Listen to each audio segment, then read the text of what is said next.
Hi, everybody. It's Mark Graban from KaiNexus here, and we are joined again by Katie Anderson to do a follow-up from her excellent webinar. Katie, thanks for joining us. How are you? Thanks, Mark. I'm great, and I've been looking forward to having some more time to talk about the questions that came in on the webinar. It was great to see there was so much interest and engagement. Yeah, so we had a lot of questions, and to help bridge the gap to those questions, maybe if you recap, the three roles of a leader that you talked about in the webinar, that you talk about in the book. Yeah, great. So please go watch the webinar too. You'll have a little more context. But the first time I heard Mr. Yoshino speak, he was on stage with John Shook, and he didn't pre-plan this, but what he ended up saying, I've taken to be the framework really about what leadership should be, which is around leaders set the direction or target, leaders then provide support, and then they develop themselves. And if you do all three, you will really be creating an aligned, people-centered culture that's delivering value to your customers. And those are three things hopefully we would see all leaders doing or aspiring to as I think a great ideal model for leadership. And of course, there's so many things embedded in all that and other things leaders should do. But if we can set the direction, provide the support, and always be developing ourselves, we're going to see a lot of great progress. Yeah. So we had one question that was more along the lines of setting direction. A person asked, thinking about the quote that you shared, a practical style is more important than precision when setting targets. Can you talk a little bit more about what that might look like in practice or share a concrete example of that? Yeah, so I can talk about that in both from Mr. Yoshino and then from myself as well. So that's referencing a quote that Mr. Yoshino made that's included in the book, Learning to Lead, Leading to Learn. And he was talking about that in reference to himself in terms of when he was looking at developing the NUMMI training program. This is when John Shook was reporting to him. And he was given the mission of to change the culture. And, that's a very broad expectation. He thought, well, he didn't have a specific target except beyond like have a good training program and change the culture. So he spent some time, and I tell this whole story in the book in more detail, but he spent some time thinking about, well, really, what is our purpose? What is our mission? And then collectively with his team members, so he was the manager, so John Shook and some others, working on, well, what should their specific, maybe process measures, their process targets be for assessing their success, to know if they were on track with helping change the culture of the NUMMI plant. And so he came up with what he considers imprecise measures, but they were directionally helpful. So one was, did people have a smile or a show of emotion of positive experience at the end of their 3-week training program? So he would assess this at their final sort of farewell reception party. And then the second was on how effective was the program. Could each member articulate a few things, at least one, but a few things that they were going to do differently when they got back to the plant. And so that showed that they had taken on some of the training. So if they felt like they had a positive experience and had learned something that was actionable, that was a sign of success of their development and training program. So was it a perfect target? No. Was it directionally correct? Probably yes. And so I think about so many things for myself as well. In coaching, sometimes for myself, it's like I'm not totally clear on what a target is, or when I've coached other people, they're not sure what the target is. And they've gotten so, I'm thinking of one person in particular, I've actually written about this. We did a presentation on it. She was trying to think about what's the perfect target and got stuck. So like analysis paralysis, like what's my perfect target? And then wasn't moving forward with the experimentation. There's a certain point where you need to say, I have a sense of where we need to go. Let's choose a target in that direction. And then as we learn, we will get more clarity on what the specific sort of right target is as well. So it's about moving in the right direction and being aligned, but also you will learn as you go. And targets sometimes shift and change. Yeah. When I think of precision, I see a lot of examples where it seems like the target is overly precise. Like an organization in healthcare might say, our goal for that top box percentage of patients who give a 9 or 10 overall rating, that goal is like 87.43. And I'm like, I don't want to sit in meetings where people are debating, is it 87.43 or 87.62? But I think there's a difference between setting direction and setting a really precise target, and then just judging and evaluating at the end of the year, instead of, as you're saying, as Mr. Yoshino teaches, not just setting direction, but providing support and developing people. It's not all about hitting whether you're green or red compared to how many decimal places. It's more about the direction and the development, it seems. Right. Well, the learning process, and as you're talking, I was thinking too, it's also important to think about the difference in sort of management by objective. Like, we're going for the target just to go for the target, versus we're setting a target so that we can learn. And so where it's more process oriented, and at Toyota, they're more process oriented. You and I teach lean principles about being process oriented. What are we learning about setting a target, having some hypothesis? We're taking some steps. We're actually probably going to fail along the way. What are we learning? But it's more about the process of getting there than the actual destination. So we set the target to give us somewhere to move towards, but not necessarily that it's the be all end all. Yeah. It's the learning process. Yeah. So we had another question that came in that asks, what if you're not a formal leader, but you're an informal leader? How do your intentions change? And this person added, I coach facility continuous improvement managers, but they don't report to me. That's a really common. Yeah, for sure. I would say a majority of my roles have been leading by influence rather than leading by direct management authority. And for me, it's about really understanding what's the purpose of my role and what's the sort of the outcome I'm going towards. And as I coach with people as well on how to do. So as a leader, you may have authority, but your I guess your purpose in developing people may not be the thing that you're telling them to do. It's how you're showing up in a different way. So as a coach, you are not there to set the target for the person. That's their, in their leadership sort of, I guess, hierarchy. But you can still set challenges for people, challenges for personal growth, and challenges for learning. But the actual operational target would come from their leadership and what they need to do to align to create, to deliver on the operational outcomes or processes. But I would say it's about understanding what are you trying to do. I was talking to one of the people I coached this morning, and she's really trying to shift from being the expert who shows up with all the answers to a coach who enables other people to think through their answers.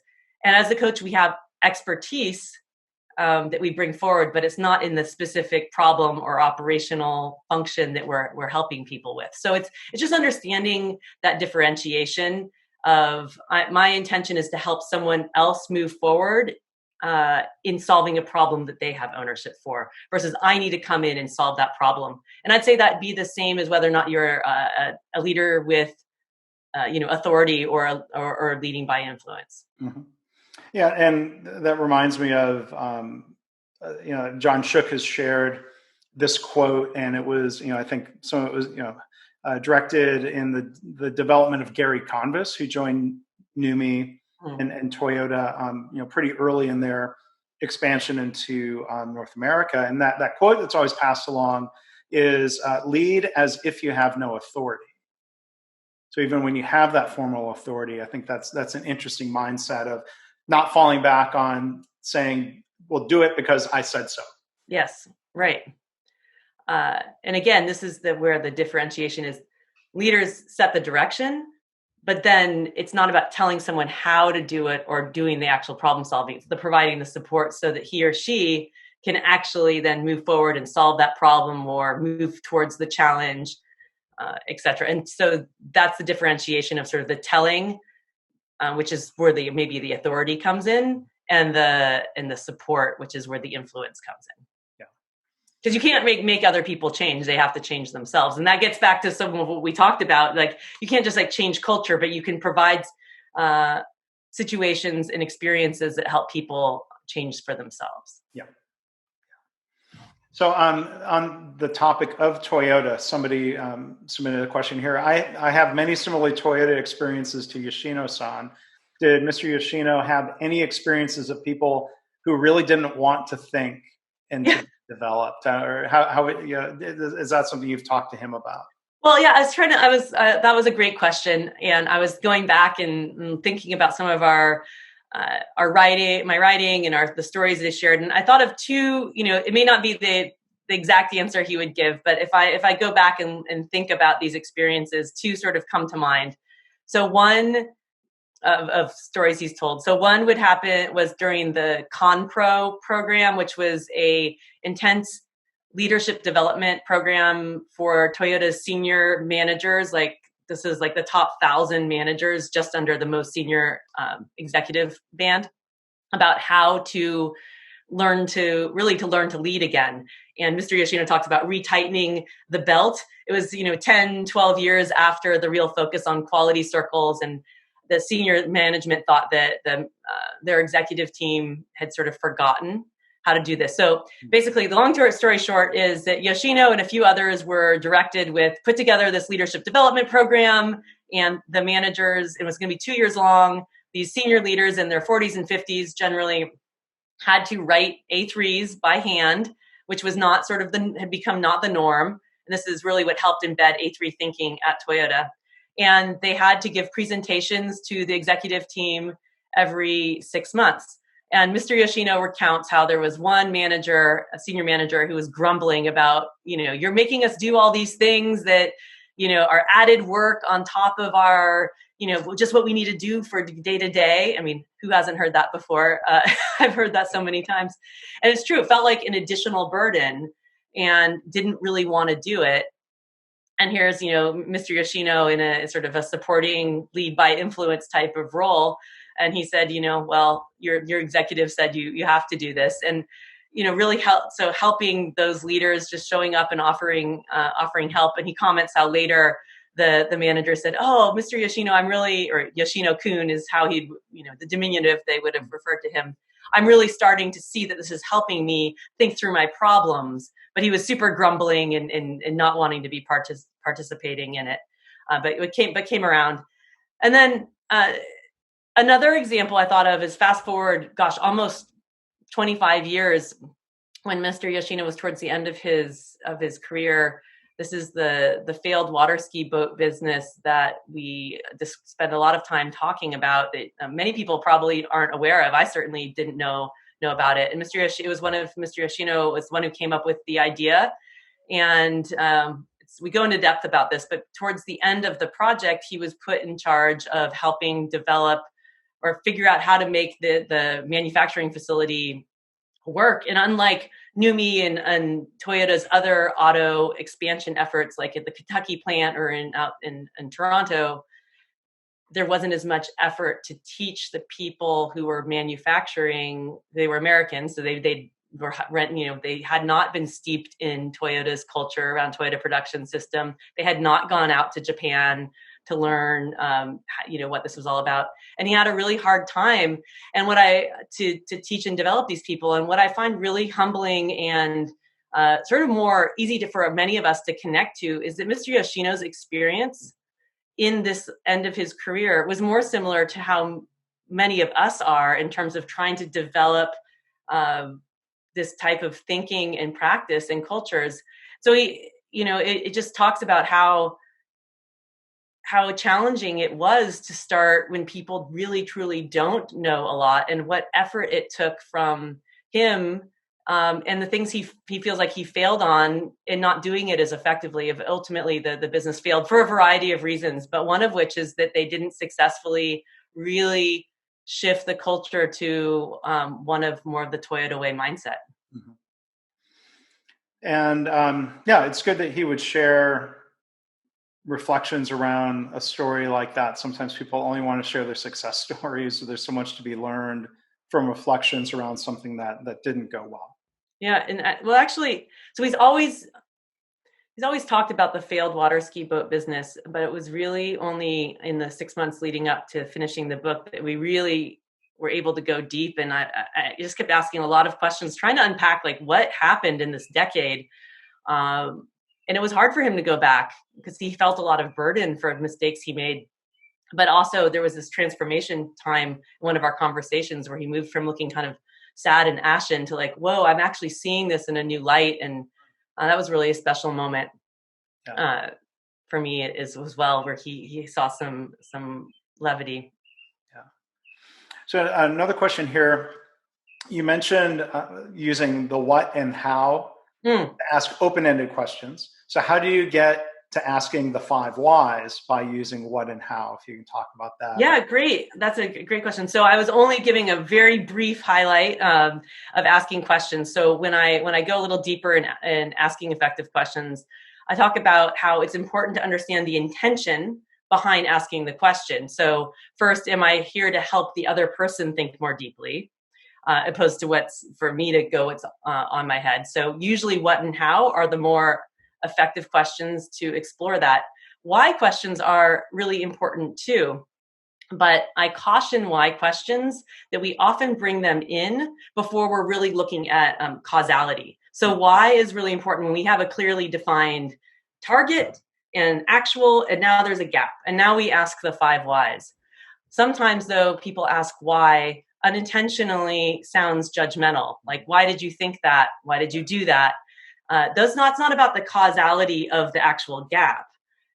So I encourage people to think about how can you ask questions about why in a different way, unless you're really truly doing sort of more root cause analysis, like what steps did you take that led to that conclusion? Who did you talk with?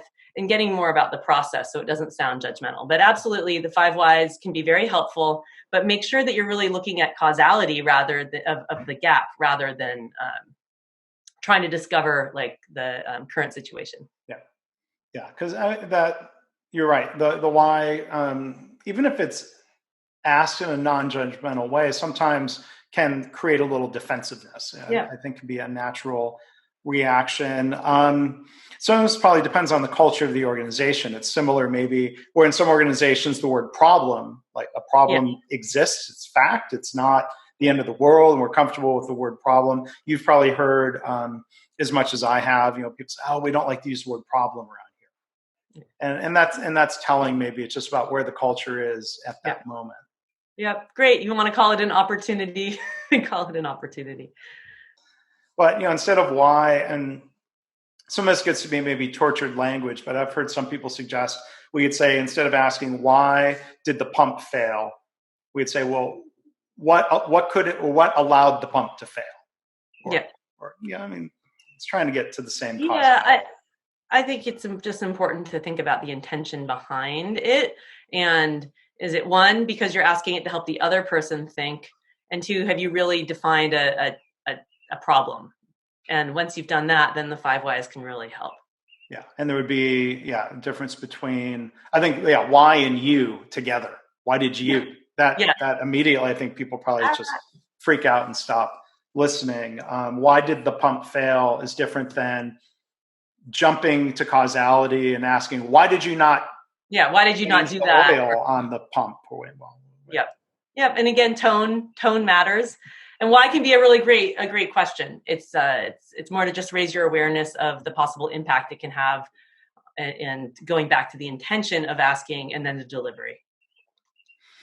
Okay, so I have a couple questions to wrap up here related more to alignment and culture.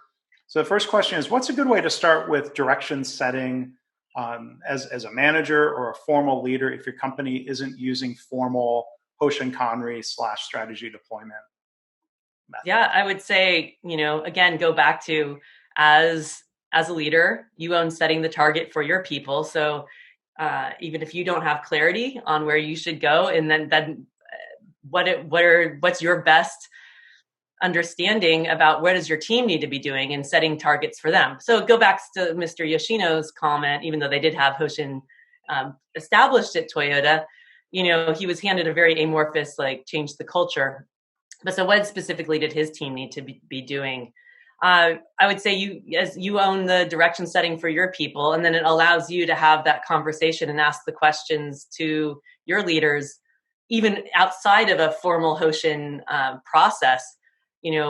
What's the most important thing for us to be doing right now?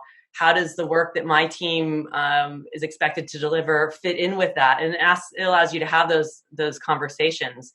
And that's what Hoshin ultimately gets back to. It's less of the structure and more of the conversation that happens. So again, separate the tool from the principle. It's a difference maybe between practical and precision again. Mm-hmm. And you start creating your system, but it's about starting to have those conversations. Yeah. So another question here is about personal purpose. Do you find that your personal purpose or mission aligns with your career purpose? And that's an interesting thing to think through. Like how would you separate those? How do you think about that, Katie? So I don't separate them. Actually, this is the very first thing we ask people to do. So Karen Ross and I run these coaching cohorts, the K2C2 or Katie and Karen or Karen and Katie's coaching communities. And on day one, people are asked to draw their purpose. Actually, this is my drawing from a year ago, but it hasn't changed that much. But now I have more clarity that my purpose is to help people around the world live and lead with intention. So this was my first attempt at a drawing of my purpose. But you see around the world and in Darumas and things. We're also introducing ourselves, but that transcends parts of my life. It's how I show up personally, how I show up professionally as well. And I think it's really too hard if we try and separate our lives too much. It's very disjointed. So how do we find a way to live our purpose in all aspects of our life? And there can be different components of our purpose, but looking at the whole person. So people find this exercise really powerful. And some people start off with just trying to define like a professional purpose, but through the journey realize that it's really about how do you define what's important here, and then how does that impact different parts of your life? Yeah. So then I think there's a related question. I mean, what happens if, this is me just off the top of my head here, if your personal purpose maybe doesn't seem aligned with the organization's purpose? That creates tension and difficulty for people, it seems. Yeah, for sure. I mean, sometimes we have to be in a job that we don't want because of other factors, like maybe it's just making a paycheck, and that becomes a part of one's purpose is providing for a family, and that's the situation. But I find that for myself, the times that I have been less happy with an organization is when my purpose hasn't been as aligned with the organization's purpose or the team's purpose.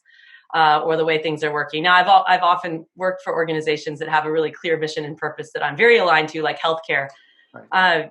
But that's a time where people have to think about the trade-offs, because it ultimately, if your purpose isn't aligned with the organization's purpose, it will probably start eating at you, and that's where you experience the unhappiness.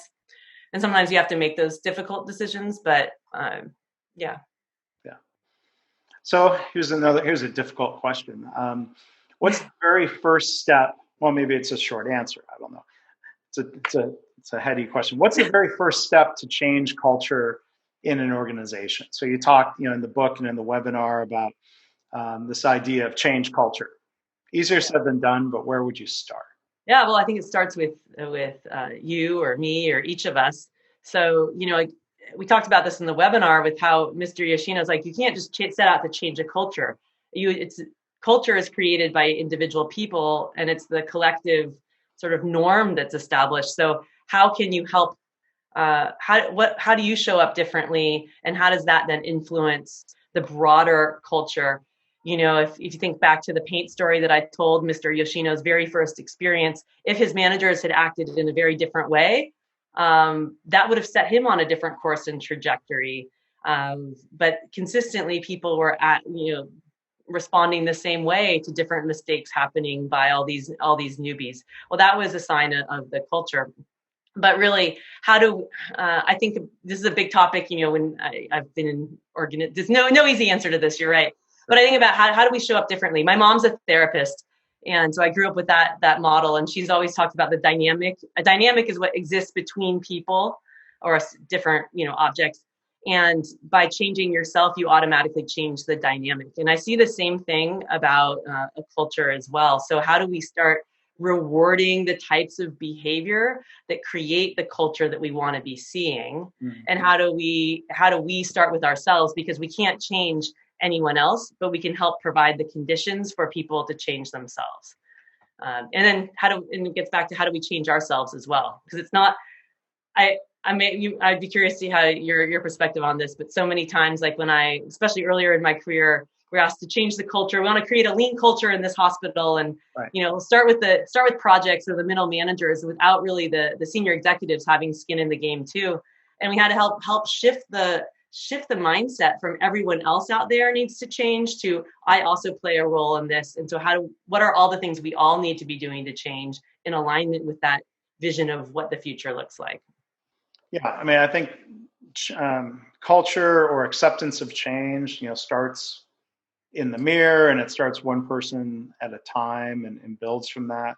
I mean, I think, it's another thought that comes to mind is, when people say change the culture, like, well, change it to what? That almost feels like jumping to a solution, or people are, maybe spend more time defining the target condition when I think it can be helpful to step back and say, well, what's the current state culture? How would you describe the culture? It's probably not all bad. What is helpful? What are things that are unhelpful or gaps? And to talk about that before thinking about what the culture is going to be, because it's always going to be an evolution. Well, right. And the same with in personal development too. I think about how we often talk in these, I guess, more like adjectives, like we want a culture of no blame, or we want a culture where everyone's opinion matters. Okay, that's great. But then how do we break that down into specific actions? Like, what does it look like when we have a culture of no blame? So what would that mean? What are the actions? Because it's too hard to shift to be a better listener. You need specificity of what does that look like? And the same thing with culture. What does it look like to be in a culture that acts, that is this way? And then it gives us tangible actions to move towards. Yeah. So final question is, it's also a good question. What do you know is the answer, but there's a lot we could talk about here. What do you suggest for creating a culture that lets people generate ideas? How do you move in that direction? So first, you strip out anything with like idea systems and all of that, which can be enablers. I'd say about, again, going back to this principle of how do you ask questions and distribute thinking responsibility across the organization, so that it's not just the leaders or the process improvement people that are the ones coming in with all the expert answers, but how do you start asking more questions to draw out the thinking of people, and how do you not shoot down ideas? Because then people aren't going to come forward. You can set boundaries on like, those are things we'll explore or not explore, but how do you reward the coming forward with thinking? Yeah, I mean, I think, this is something we care about a lot at KaiNexus. I mean, I care about this personally as well. You touched on a lot of really good points. Some of it is leaders setting direction or setting expectations. And the expectation is, we know everybody is creative and people are experts in their own work, and setting expectations about wanting people to participate. But then we've got to take it further. We can't just ask one time or set an expectation. It comes back to, I've got this model that you shared earlier again, of leaders can set direction and say, we really value people's ideas and we'll be better as an organization and more successful if we tap in to all of those ideas, and then provide support when people speak up, and help develop ourselves as leaders and develop the people who are doing Kaizen. That's why I think that model that you shared from Mr. Yoshino applies in a lot of different ways. It's not enough to just set direction or set a target. Everyone's got to do 4 improvements per year, and then we debate, well, is it 4 or is it 5, or maybe on average it's 4.73. Well, Supporting right, people makes totally. And also, I think part of that too is how do we help develop people to have the capability and confidence to solve the problems at the right appropriate level within their you know their span of control or authority. If it's a frontline person, their daily work, or a more senior person, a broader span of control, and how are they supporting the people below them? Because not everyone has the training of thinking through problems, or have never been asked about their opinion. So we have to approach each person in a different way. And this gets back to something we talked about in the webinar too, the balance between challenge and nurture, this caring and support. And so we need both to challenge people to think, to move forward, think higher, but also to have a safety net there too, where we're not letting them totally fail. And they may fail in their learning, but not to the so far that we're not catching them as well and helping lift them up, so that there's this balance of that. So I think it's both of those. Yeah. Well, Katie, thank you for doing the additional Q&A and discussion here. Your webinar, I triggered a lot of thoughts and questions and reflections for people. We want to remind people about Katie's book, Learning to Lead, Leading to Learn: Lessons from Toyota leader Asao Yoshino on a Lifetime of Continuous Learning. Yeah. Excited about the book. And Katie, if you remind people where they can find you, your website, where they can learn more about the book. Yeah, great. So for the book, you can just go to learningtolead.leadingtolearn.com, and it will direct you to the page. It's also available for pre-order now in January. The book will be released in both paperback and Kindle ebook version in July. And just a warning, right now the pre-order, it seems to be only available in the US. So I've been getting a lot of queries for people around the world. Don't worry, it will be available in paperback. I just don't know what's right now. Amazon's doing some funky things in our pandemic world. And then to visit me, go to kbjanderson.com. Some people are wondering what the BJ is. My maiden name was Brian-Jones, so my initials are KBJA, and so that's the backstory behind there. Yeah. But come and contact me. I'm also on LinkedIn and Twitter, all the same handle, KBJ Anderson. So yeah, excited and love always talking with you, Mark. So thanks for the support.